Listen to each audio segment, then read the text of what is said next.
I did a video about 5 reasons rednecks are safe to the hood because I thought it was absolutely hilarious. Then a lot of people start commenting and saying, but are black people safe where rednecks be, which is the country? Ha! 5 reasons brothers are safe in the country, according to Josh Prey. Number 1, somebody gotta live to tell the story. Now, whenever somebody think of black people being in the woods, we think of scary movies. We die first, we don't belong in no woods, we don't belong in no country, where nobody things happen to black people in the country right now.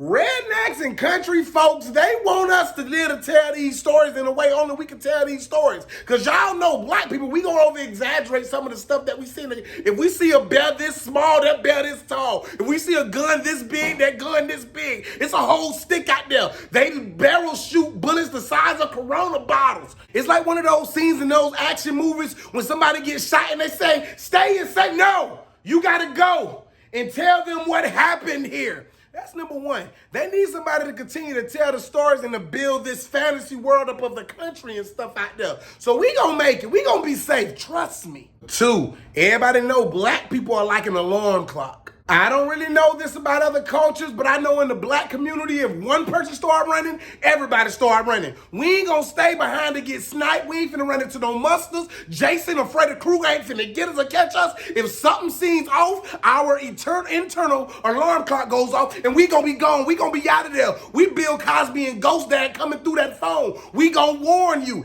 Everybody else needs a warning label and we on high alert. If some smell fishy, hey Jim Bob, some smell fishy, I'm finna go. Okay, I think I seen that pig with 6 legs. I'm finna head back to the car. Everybody need an alarm clock, a human alarm clock in their group. That's number 2. Number 3, everybody know when it's time to go down, we coming off our shirt and let's get it on. I was in Kentucky and a fight broke out. And one of my white homeboys, my redneck homeboy, stood by me because he was like, if it goes down, I know you got my back. Okay, now Taylor, I don't know if you seen, but that's a 6'8" white dude drinking beer out of a milk jug that he ain't even bring here. I don't know if, no, Josh, you gonna take him. I'm gonna take the little 5'6" guy. You gonna take the 7'8" guy that carrying a pyramid in the back of his truck. Why the hell I gotta fight the big one every single time? And you know I can't back down because of our reputation. So you know I'm gonna be out here fighting for my right to just live. Now I'm fighting this big ass mountain of a man because my Blyke reputation told him that I'm gonna have his back if it ever gets into it like that.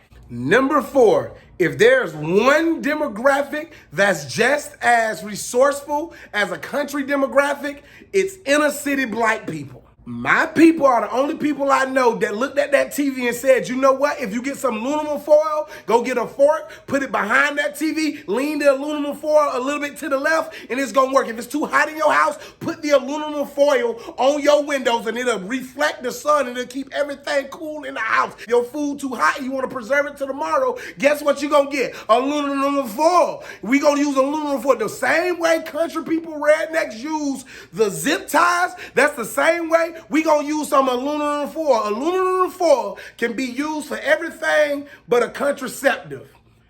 You will scratch yourself up real bad for trying to use that as a condom. I've tried it. It worked for everything else, so I expected it to work for that, but it didn't. I'm still healing. Not sexually either. And number 5, because it's 2021 and all that division and other junk is garbage now and everybody just vibing.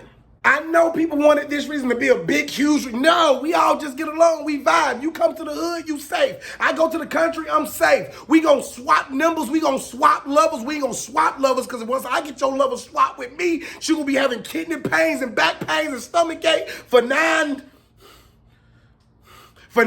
days and stuff like that. So you got to be careful playing tag with Josh because you ain't going to be it. What I am trying to say is it's cool to get along. And as long as you got things in common, everybody going to be safe. Things are going to be peaceful. And we can continue to elevate to the upper room. I'm going to bring the aluminum foil and you bring the zip tie. And we finna go move this moon closer back to Earth so these waves can settle down just a little bit.